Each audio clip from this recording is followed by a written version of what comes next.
Welcome to रचित stitching with logic YouTube channel. आज हम लोग लेके आए हैं जूनियर लेवल का इंग्लिश ग्रामर का। आज हम लोग देखेंगे इन्फिनेटिव, जिरंड और पार्टिसिपल्स। बहुत खूबसूरत कॉन्सेप्ट है, इसको देखेंगे, लाइन बाय लाइन इसका डिस्कशन करेंगे, हर कॉन्सेप्ट को आसानी से देखेंगे। तो प्लीज मेरी वीडियो बने रहेंगी और मेरे चैनल को प्लीज लाइक और सब्सक्राइब कीजिए, ज्यादा से ज्यादा शेयर कीजिए, ताकि ऐसे ही हम आपके लिए वीडियो लाते रहें और आप अच्छे से कॉन्सेप्ट को क्लियर करते रहें। तो चलिए देखते हैं इन्फिनेटिव, जिरंड और पार्टिसिपल्स। राइट, इसका पीडीएफ नोट्स जो है हम डिस्क्रिप्शन में डाल देंगे, उसको डाउनलोड कीजिए, प्रिंट कीजिए और अच्छे से लाइन बाय लाइन आप भी पढ़िए। चलिए देखिए ध्यान से, हम लोग देखने जा रहे हैं। जनरली ये टॉपिक बहुत इंपॉर्टेंट है कंपटीशन वगैरह के लिए, तो आपको अगर बेसिक समझना है इसका तो आप इस वीडियो को देख सकते हैं। ध्यान से देखिए, सबसे पहला हम लोग देखने जा रहे हैं कि इन्फिनेटिव क्या होता है। पढ़िए, वर्ब का वह मेन फॉर्म, वर्ब का वह मेन फॉर्म, और मेन फॉर्म ही बेस फॉर्म कहलाता है, पता है?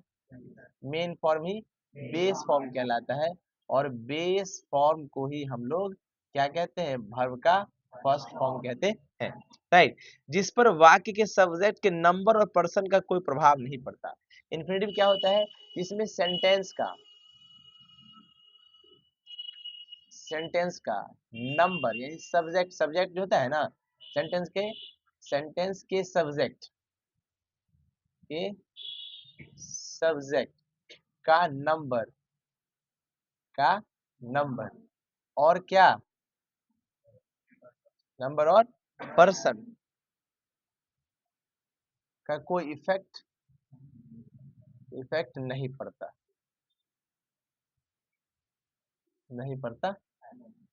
है। राइट, मतलब मैंने कहा कि यदि आप समझ सकते हैं तो यहाँ समझिए, इन्फिनेटिव का मतलब होता है वर्ब का मेन फॉर्म यानी बेस फॉर्म। तो ये बेस फॉर्म जो है, इस पर सेंटेंस के जो सब्जेक्ट है उसका नंबर यानी कितना सब्जेक्ट है, पर्सन क्या है, first person, second person, third person, उसका कोई इफेक्ट नहीं पड़ता है। किस पर? वर्ब फॉर्म पर। राइट, कैसे पहचानेंगे? आइडेंटिफिकेशन देख लीजिए, आइडेंटिटी इन्फिनेटिव को देखिए क्या लिखेंगे। आइडेंटिटी कैसे पहचानेंगे इन्फिनेटिव को? स्ट्रक्चर से। कैसे पहचानेंगे? स्ट्रक्चर से क्या है स्ट्रक्चर इन्फिनेटिव का? टू प्लस वर्ब का first form, to plus verb का फर्स्ट फॉर्म। अगर आपको दिख गया तो आप समझ जाइए कि वो क्या है, इन्फिनेटिव है। क्या है? इन्फिनेटिव है, यानी two plus main form, base form जो है वर्ब का, वो दिख जाए। क्या दिख जाए? बेस फॉर्म दिख जाए। तो आप समझ जाइएगा कि सेंटेंस में जहां भी ये है वो इन्फिनेटिव का काम कर रहा है। सही बात है, समझ में आया? इन्फिनेटिव में जो टू होता है इसको हम लोग पार्टिकल कहते हैं। क्या कहते हैं? पार्टिकल कहते हैं, ठीक है ना।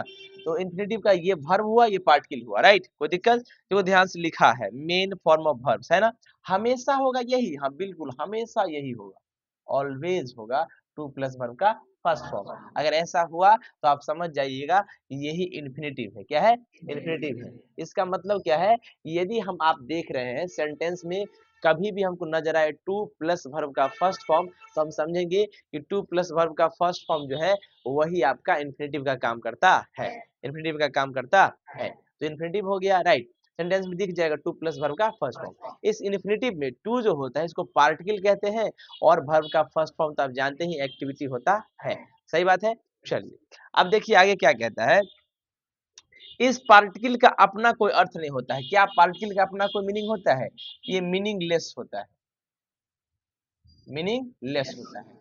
मतलब अगर इन्फिनेटिव में जहां टू प्लस वी वन दिखाई दे, उसमें टू का अगर अपना मीनिंग पूछेगा तो ऐसा कुछ होता नहीं है। वैसे टू तो प्रीपोजिशन होता है, राइट, लेकिन टू का कोई मीनिंग ऐसा है नहीं। राइट, कोई दिक्कत? मीनिंगलेस होता है वो। अरे वर्ब का फर्स्ट फॉर्म तो जानते ही हैं। सही बात है। इसका वाक्य में कोई सब्जेक्ट भी नहीं होता। भाई इस पार्टिकल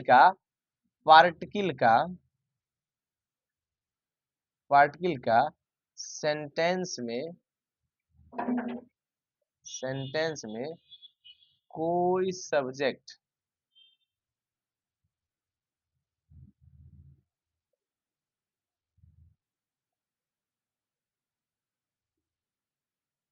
नहीं होता है।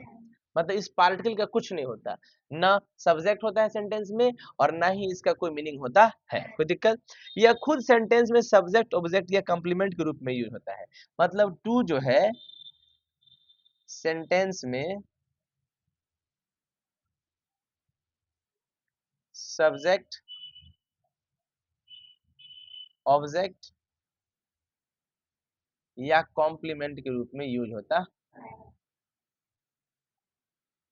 कॉम्प्लीमेंट के रूप में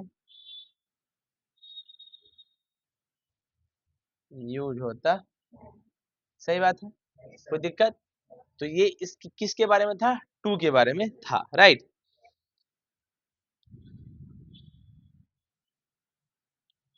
अच्छा, एक नोट करके लिखा हुआ है बात, कितना इंपॉर्टेंट बात है, ध्यान से देखिएगा। कहता है, क्या कहता है, नीट मार्कर क्या है देखो, उसको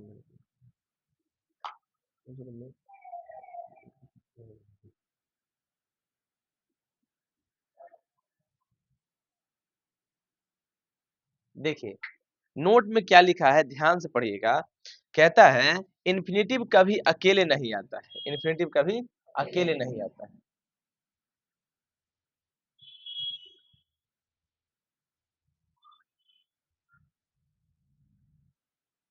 कभी अकेले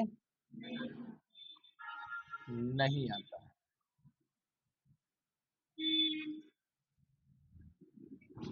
इन्फिनेटिव कभी अकेले नहीं आता है। भाई अकेले नहीं आता, उसके साथ दूसरा वर्ब भी वाक्य में सब्जेक्ट कर्ता के नंबर और पर्सन के अनुसार प्रयुक्त होता है, प्रयुक्त रहता है। मतलब अब कहता है इन्फिनेटिव के साथ वर्ब क्या आएगा, वर्ब आएगा। तो ये जो वर्ब होगा, वर्ब भी, वर्ब किस पे डिपेंड करता है, सब्जेक्ट पर। और सब्जेक्ट के किस पे निर्भर करता है भाई, नंबर पर। सब्जेक्ट सिंगुलर नंबर है या प्लूरल नंबर, राइट। कोई दिक्कत? प्लूरल है या सिंगुलर, सही बात है। और पर्सन के अकॉर्डिंग भी सब्जेक्ट बदलता है, सब्जेक्ट पर्सन के अकॉर्डिंग ही बदलता है, राइट। तो पर्सन के अकॉर्डिंग भी वर्ब यूज होता है, सही बात है, कोई दिक्कत? अब देखिए ध्यान से, एग्जाम्पल मैंने लिखा, मैंने एग्जाम्पल लिखा, आई वॉन्ट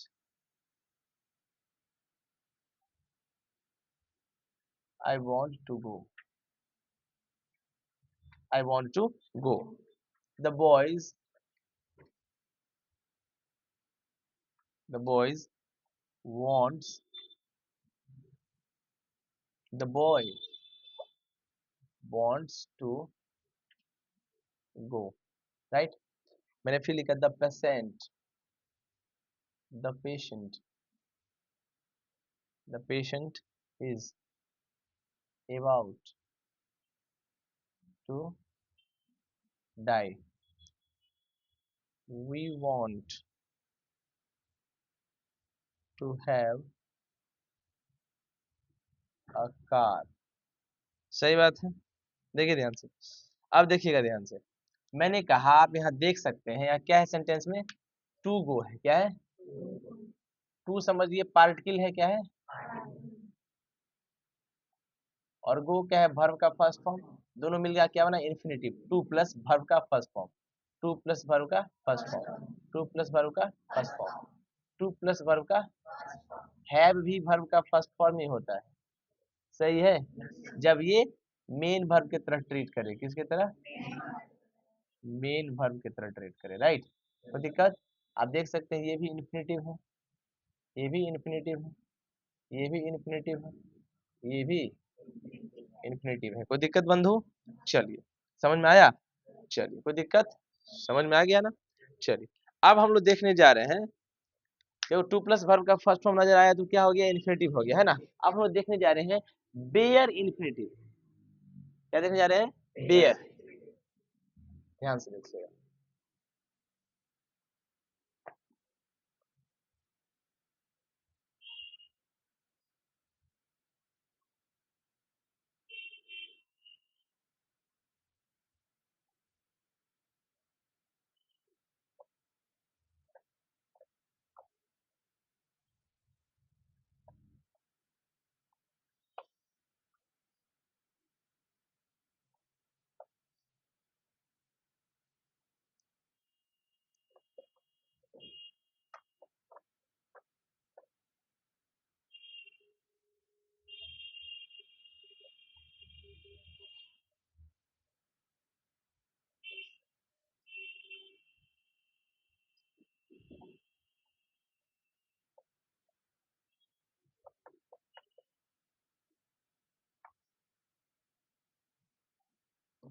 देखिए अब हम देखने जा रहे हैं बेयर इन्फिनेटिव। क्या देखने जा रहे हैं? इन्फिनेटिव। देखिएगा ध्यान से। बेयर,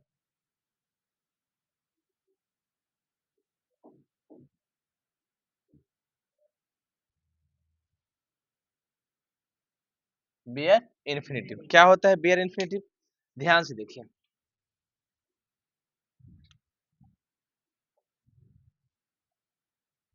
देखिए बेयर इन्फिनेटिव का मतलब क्या है? इन्फिनेटिव में क्या लगाता है?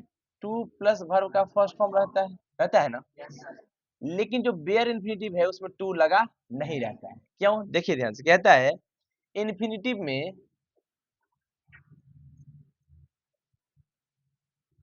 इन्फिनेटिव में पार्टिकल क्या, कौन सा? टू लगा रहता है। सही बात है, लगा रहता है।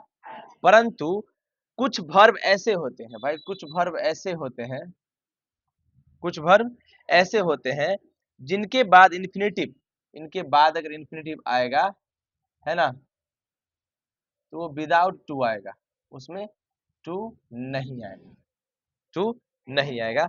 इन्हीं वर्ब को बेयर इन्फिनेटिव कहा जाता है। Example, I made him laugh, I made him laugh. मैंने एक और सेंटेंस लिखा, let's, let's do this, right. मैंने कहा she does nothing but dance, we watched him play, we watched him play, right. ध्यान से देखिए मैंने क्या कहा। देखिए ये वर्ब है ना, मेन वर्ब आ गया, वो आई मेड हिम लाफ। लाफ मतलब क्या होता है? हंसना या हंसाना, राइट। मैंने उसे हंसाया। तो टू लाफ तो यहाँ आया नहीं, टू लाफ आया क्या? तो नहीं आया, तो यही क्या हो गया? बेयर इन्फिनेटिव हो गया।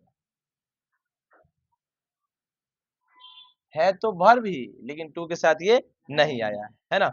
यहाँ ये ट्रीट कर रहा है कैसे? ऑब्जेक्ट की तरह। इन्फिनेटिव सेंटेंस में सब्जेक्ट, ऑब्जेक्ट और कंप्लीमेंट के रूप में आ सकता है, बताए हैं। इन्फिनेटिव ही है लेकिन बिना टू के, इन्फिनेटिव ही है लेकिन बिना टू के, ऑब्जेक्ट की तरह ट्रीट कर रहा है। सही बात है। यहाँ देखो डू, ये भी बेयर इन्फिनेटिव है। बोलो, सी डज नथिंग बट डांस, ये डांस आ गया, क्या हो गया? ये भी बेयर इन्फिनेटिव हो गया, ऑब्जेक्ट की तरह ट्रीट कर रहा है। We watched him play, play मतलब खेलना होता है, लेकिन यहाँ प्ले, ये भी बेयर इन्फिनेटिव हो गया। ये प्ले वगैरह वर्ब है, वर्ब की जगह आना चाहिए, लेकिन यहाँ देख रहे हो सेंटेंस में लास्ट में आया है ना। सब्जेक्ट तो है नहीं, ऑब्जेक्ट ये कंप्लीमेंट के रूप में हो सकता है। समझ में आया?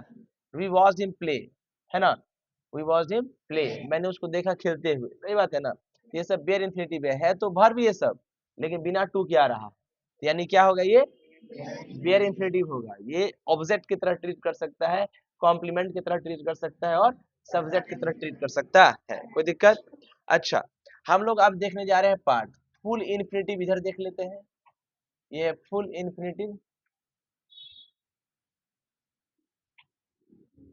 इधर है bear infinitive.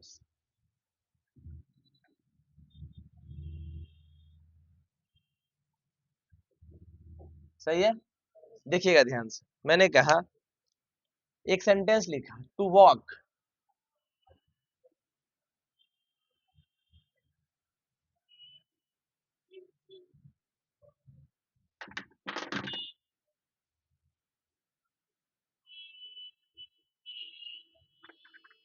To walk is an exercise, is N,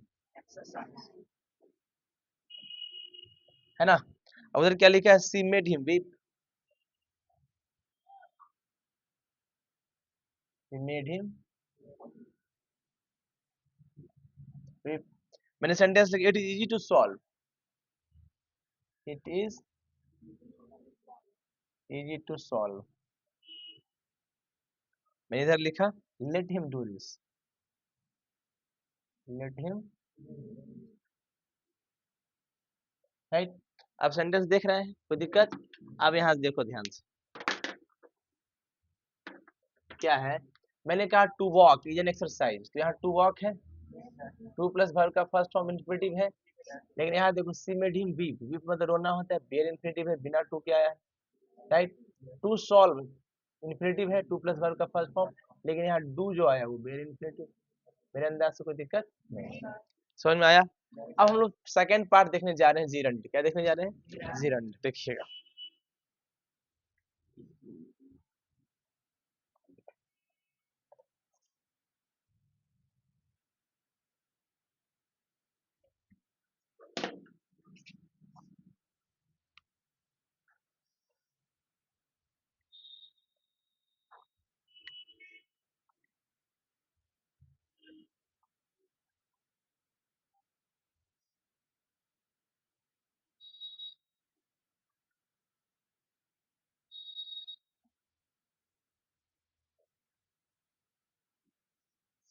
क्या देखने जा रहे हैं? जीरंड। देखिए जीरंड क्या होता है, ध्यान से देखिए, पढ़िए क्या लिखा है, जब वर्ब प्लस आईएनजी का प्रयोग V1 प्लस आईएनजी, ये तो कंटिन्यूअस में यूज होता था, लेकिन कहता है जब इसका यूज आप किसके तरह करने लगे, नाउन की तरह, किसके तरह करने लगे, और नाउन क्या होता है, किसी चीज का नेम होता है, राइट। और नाउन के 5 काइंड तुमको याद भी होंगे, राइट। तो जब V1 प्लस आईएनजी नाउन की तरह ट्रीट करे तो उसे जीरंड कहते हैं, कोई दिक्कत? अब देखिए एग्जांपल देखिएगा, देखिए क्या कहता है, walking as an exercise,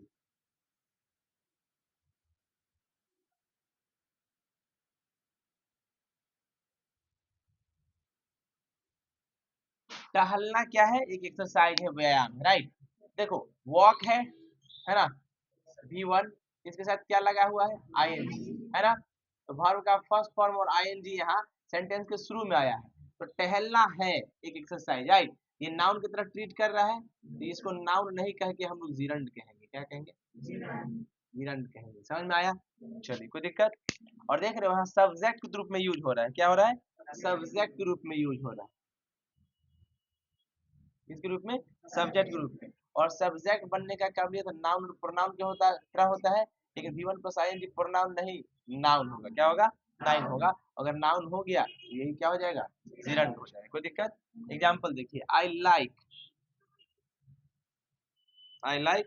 reading stories,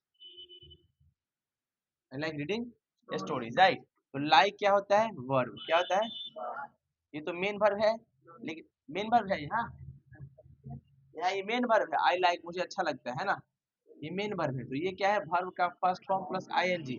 क्या ये सेंटेंस कंटिन्यूअस में है, नहीं है, कंटिन्यूअस में ईजेएमआर लगा नहीं है, कंटिन्यूअस में नहीं है, या V1 प्लस आईएनजी कैसे ट्रीट कर रहा है, जीरंड की तरह, कैसे, जीरंड की तरह, कंफ्यूज नहीं होइएगा, जिससे मैं लिखता कि आई एम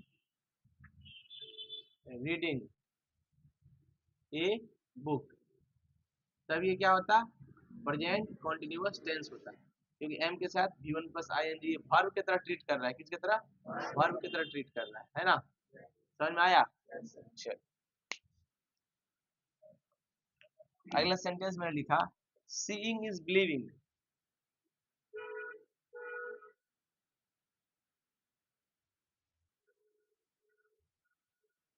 जो दिखता है ना, उसी में विश्वास करना चाहिए, तो ये हेल्पिंग वर्ब है, और बिलीव देख रहे हो, या मेन वर्ब है ना, लेकिन ये जो सीइंग है ये यहाँ नाउन की तरफ ट्रीट कर रहा है, V1 प्लस आईएनजी तो है, लेकिन यही जीरंड होगा, क्या होगा, जीरंड होगा, क्योंकि ये नाउन है, क्या है, नाउन, कोई दिक्कत, समझ में आया?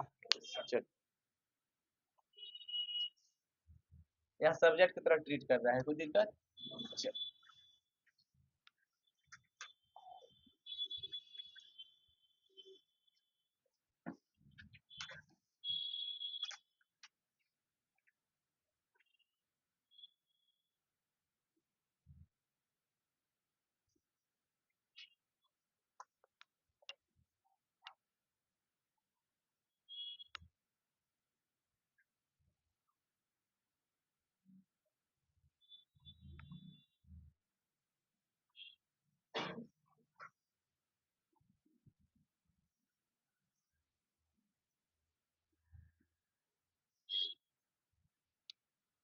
देखिएगा ध्यान से, समझ में आ गया ना। देखिए नोट करके कुछ बातें दी हुई है, उसको भी देखिए।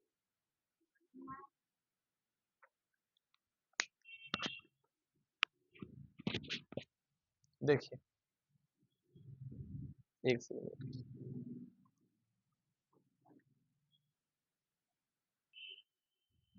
देखिए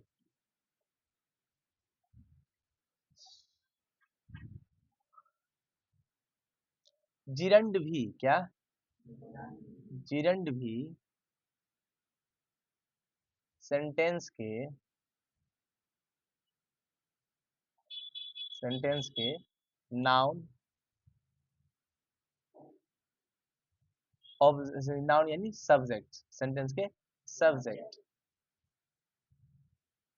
राइट, ऑब्जेक्ट क्या, या कॉम्प्लीमेंट,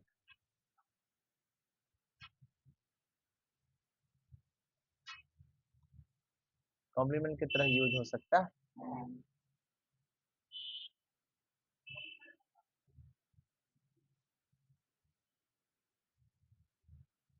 सही बात है। चलिए इसका मतलब है, क्या मतलब है भैया कि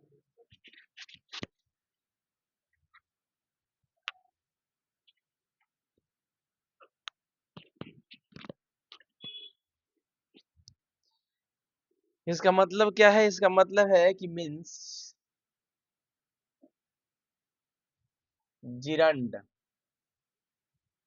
राइट, जिरंड किसी सेंटेंस में नाउन की जगह यूज होगा, राइट, जिरंड किसी सेंटेंस में नाउन की जगह यूज होगा, है ना, नाउन के जगह होगा, राइट। देखिए कैसे, मैंने एक एग्जांपल लिखा, T is bad for health, है ना, मैंने एक सेंटेंस लिखा, smoking, smoking is bad for health. मैंने एक और सेंटेंस लिखा, I love toys, I love toys. मैंने एक और सेंटेंस लिखा, आई लव डांसिंग, राइट। ध्यान से देखिएगा, मैंने कहा इस सेंटेंस में देखिए, T is bad for health, T is, यहाँ पर टी जो है वो सब्जेक्ट की तरह यूज हो रहा है, बात सही है, क्या है, सब्जेक्ट की तरह यूज हो रहा है, और चाय खुद नाउन होता है, सही बात है, सही है ना। लेकिन देखो यहाँ पर, यहाँ इस चाय की जगह देखो, नाउन की जगह क्या आ गया, आईएनजी आ गया, V1 प्लस आईएनजी, तो ये भी नाउन ही है, क्या है, नाउन ही है। इसको नाउन की भाषा में क्या कहते हैं, जिरंड कहते हैं, क्या कहते हैं, ग्रामर की भाषा में इसको जिरंड कहते हैं, ठीक है। अच्छा यहाँ ट्वाइज क्या है, नाउन है ना, लेकिन यहाँ डांसिंग क्या है, जिरंड, राइट, ये है मेन वर्ब है, सही बात है, ये डांसिंग जिरंड हो गया, सही बात है ना। अब कहता है नोट 2 करके देखिए क्या लिखा है, नोट 1 था आपका, अब नोट 2 आएगा, क्या है सेकेंड नोट, ये कहता है कि जब वर्ब प्लस आईएनजी का यूज V1 प्लस आईएनजी का यूज कहाँ होगा, कॉन्टिन्यूअस टेंस हो, कॉन्टिन्यूअस टेंस में हो, है ना, तो उसे हम जिरंड नहीं कहेंगे, तो इसको भाई जिरंड, जिरंड नहीं कहेंगे,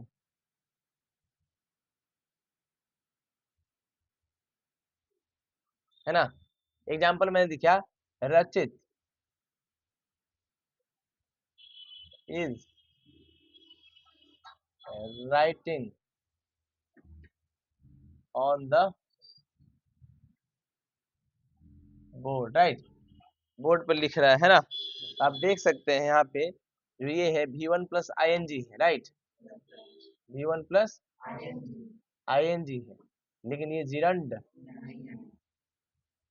नहीं है, ये प्रेजेंट कॉन्टिन्यूअस टेंस है, क्योंकि इसमें क्या लगा है, इज एम आर लगा है, ये हेल्पिंग वर्ब है और ये मेन वर्ब है। कोई दिक्कत, कोई तकलीफ, चल नेक्स्ट हम लोग जा रहे हैं पार्टिसिपल पर। किस पे?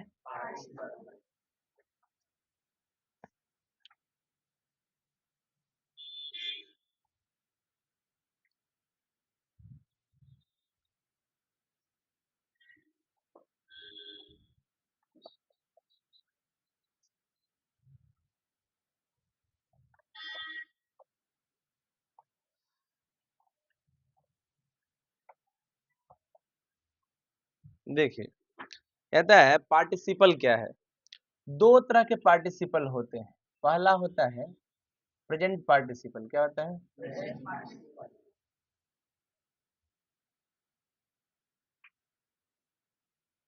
राइट। और दूसरा होता है पास्ट पार्टिसिपल।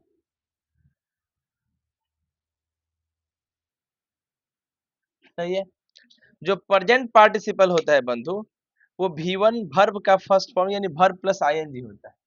ये क्या होता है? V1 plus ING. Right. Example में है प्लेइंग, है ना, ईटिंग। राइट। और जो पास्ट पार्टिसिपल है बी के साथ ईडी जो लगता है वर्ब के साथ, वो होता है जैसे प्लेड, है ना, ईडी लगाओ चाहे ईटन, यानी भी लगता है, ठीक है ना। गॉन, यानी वर्ब का थर्ड फॉर्म समझ लो। क्या समझ लो इसको? इसको कंटिन्यूअस फॉर्म। सही बात है। वर्ब के साथ डी भी लगा रह सकता है और ईडी भी, डी भी लगा रह सकता है और ईडी भी। इसको पास्ट पार्टिसिपल कहते हैं। यूज कहाँ कहाँ करते हैं इसका देखिए। और ये क्या लिखा है? प्रेजेंट पार्टिसिपल की मदद से प्रोग्रेसिव टेंस, है ना। पहला प्रेजेंट पार्टिसिपल, प्रेजेंट पार्टिसिपल ये होता क्या है? वर्ब का फर्स्ट फॉर्म प्लस आईएनजी। इसे कौन सा टेंस बनता है? प्रोग्रेसिव टेंस बनता है। क्या बनता है? प्रोग्रेसिव यानी कॉन्टिन्यूअस टेंस। कौन सा टेंस बनता है? कॉन्टिन्यूअस टेंस बनता है। सही बात है।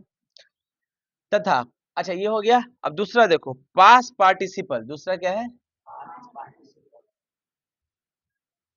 Past participle. ये क्या होता है? भी के साथ डी या ईडी लगा रहता।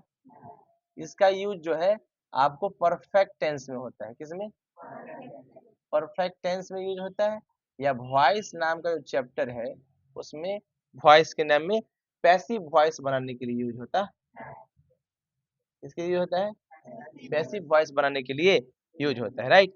तो ये जो पैसिव वॉइस में वर्ब का थर्ड फॉर्म और बाय हमेशा आता है, आप जानते होंगे। राइट। तो यही होता है। सही बात है।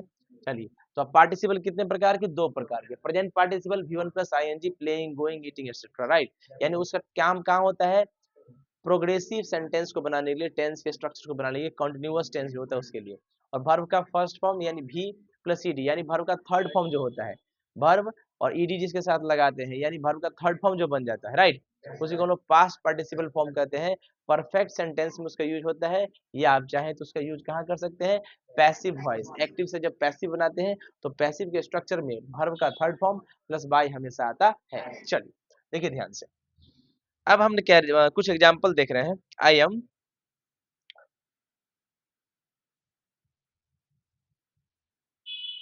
Am playing. सही है। आप देख रहे हैं प्लेइंग में ये इज एम आर है, हेल्पिंग वर्ब है। राइट। और ये प्लेइंग क्या है? V1 plus I N G. ये किसी तरह ट्रीट करता है? प्रेजेंट पार्टिसिपल की तरह। सही बात है। बोलिए अगला सेंटेंस देख लीजिए। सी हैज गॉन। जैसे ही मैंने गॉन लिखा, मैंने क्या लिखा? गॉन। तो गॉन लिखते ही ये जो है वर्ब का थर्ड फॉर्म हो गया। ये क्या हो गया? Past participle. सही बात है। उसी बार फिर मैंने एक सेंटेंस लिखा, he was beaten.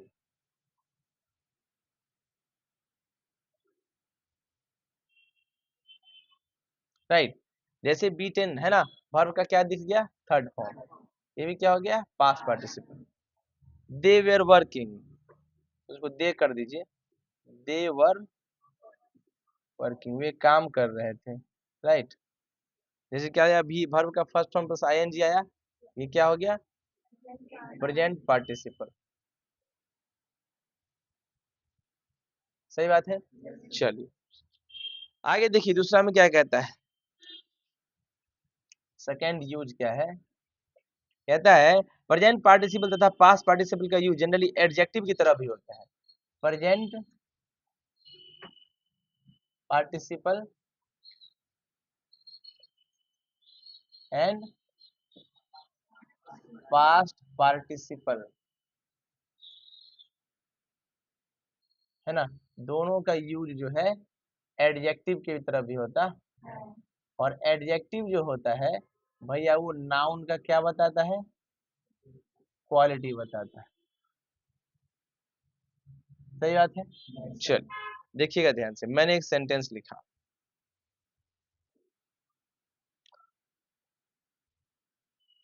The child has a smiling face.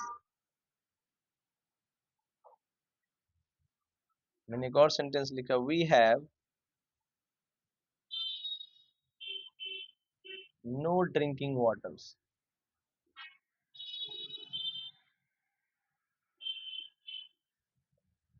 है ना, this is a boiled egg. ठीक है ना, समझ में आया। देखिए ध्यान से, आप देख सकते हैं स्माइलिंग है ना, क्या स्माइलिंग है, फेस। तो चेहरा कैसा, स्माइलिंग थी, एडजेक्टिव हो गया, क्या हो गया, एडजेक्टिव हो गया। और ये क्या है, V1 प्लस ING है, तो ये क्या है, प्रेजेंट पार्टिसिपल एडजेक्टिव की तरह यूज हो रहा। We have drinking water, no drinking water, इसमें वाटर ये पहले लगा है ना, ड्रिंकिंग वाली पीने वाला पानी, गंदा पानी भी होता है, पीने वाला पानी उसके पास नहीं है, तो ड्रिंक के साथ ING लगा हुआ है, ये भी एडजेक्टिव की तरह ट्रीट कर रहा है, प्रेजेंट पार्टिसिपल वाला शब्द है ना। बॉइल्ड देखो, एग कैसा है, बॉइल्ड है ना, रॉ भी एग आता है ना, एडजेक्टिव है। ये क्या हो गया, पास्ट पार्टिसिपल, क्या ED लगा है ना, पास्ट पार्टिसिपल है, और वो एडजेक्टिव की तरह पार्टिसिपल ट्रीट कर रहा है। सही बात है। चलो देखिए आगे, एक नोबल एडजेक्टिव नाम का एक चीज होता है, नोबल एडजेक्टिव। क्या होता है नोबल एडजेक्टिव, देखिए ध्यान से, मिटा दे इसको।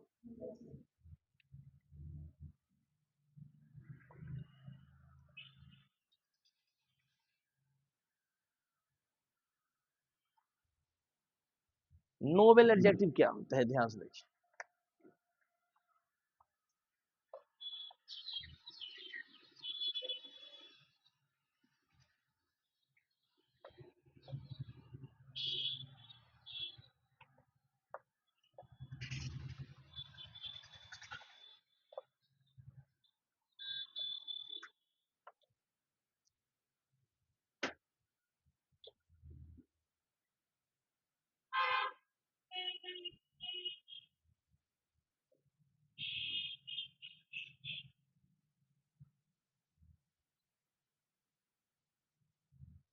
क्या है नोबल एडजेक्टिव, ध्यान से देखिए क्या होता है।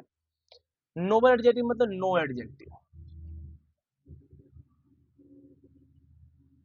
क्या मतलब भैया, देखिए मैंने कहा this is a good egg,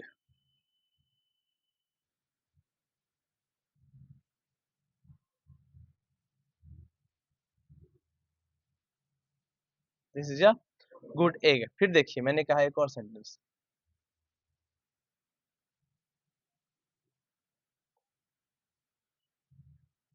मतलब नो, नो एडजेक्टिव मतलब नो ING, एडजेक्टिव होगा मतलब उसके अंदर ING नहीं होगा, जो पहले हम पढ़े हैं, Shweta is a beautiful girl.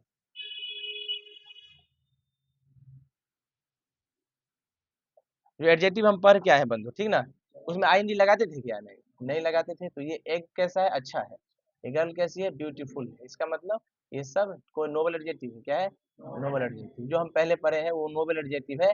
और अगर P1 के साथ ING आ जाए जो प्रेजेंट पार्टिसिपल है, तो वो भी कभी कभी ट्रीट करता है एडजेक्टिव के साथ, है ना, कोई दिक्कत, ये याद रखिएगा। समझ में आया।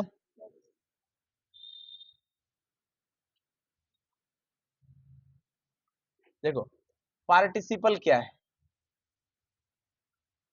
पार्टी सिपल वर्ब का फॉर्म है, क्या है? वर्ब का फॉर्म है ना?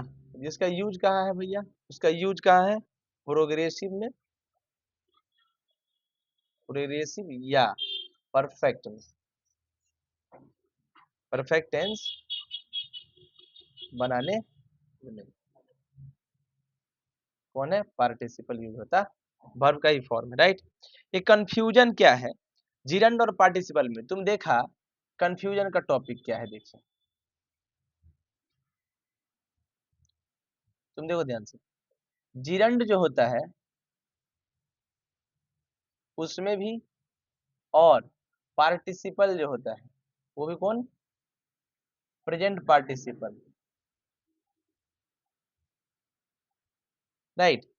दोनों में आप देखे होंगे वर्ब का फर्स्ट फॉर्म प्लस आईएनजी आता है, इसमें भी आता है V1 प्लस, तो कंफ्यूजन हो जाएगा। सही बात है। देखो ध्यान से लिखा है वर्ब का फर्स्ट फॉर्म प्लस आईएनजी, ये नाउन की तरह ट्रीट करेगा, तो अब कंफ्यूजन की बात है क्या? नाउन किसी का नाम होता है, राइट, नाउन की तरह यूज होता है। अन्यथा अगर नाउन हो गया तो ठीक है, नहीं हुआ V1 प्लस आईएनजी तो क्या होगा? प्रेजेंट पार्टिसिपल होगा। और प्रेजेंट पार्टिसिपल का मतलब क्या होता है? प्रोग्रेसिव सेंटेंस, यानी वर्ब की तरह ट्रीट करेगा। ये कैसा होगा? वर्ब की तरह ट्रीट करेगा। कोई दिक्कत? चलो देखो क्या लिखा है, V1 प्लस आईएनजी का यूज कंटिन्यूअस टेंस बनाने के लिए होता है। बात सही है।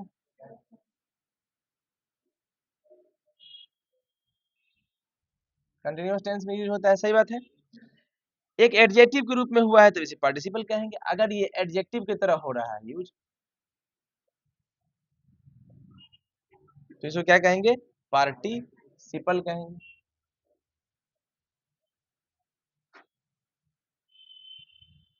सही है। कौन सा पार्टिसिपल? Present participle. सही बात है। जैसे एग्जांपल है, my hobby is dancing, my hobby is dancing. मैंने लिखा I am dancing, I am dancing. सही बात है। इसका मतलब ध्यान से देखिए, यहाँ डांसिंग हॉबी, शौक, मेरा हॉबी है, इज ये आ गया वर्ब, है ना? इज क्या आ गया? वर्ब। अच्छा, my hobby is dancing, dancing आ गया। बोलिए, डांसिंग यहाँ कैसा ट्रीट हो रहा है? My hobby is dancing, hobby क्या है? डांसिंग। हॉबी क्या है? डांसिंग है। तो मेरा हॉबी पसंद मेरा डांसिंग है, तो ये कैसे ट्रीट हो रहा है? नाउन की तरह। ये क्या होगा? Gerund, right. यहाँ देखो आई एम डांसिंग में डांस जो है V1 प्लस आईएनजी है, ये कैसा हो गया? प्रेजेंट पार्टिसिपल हो गया।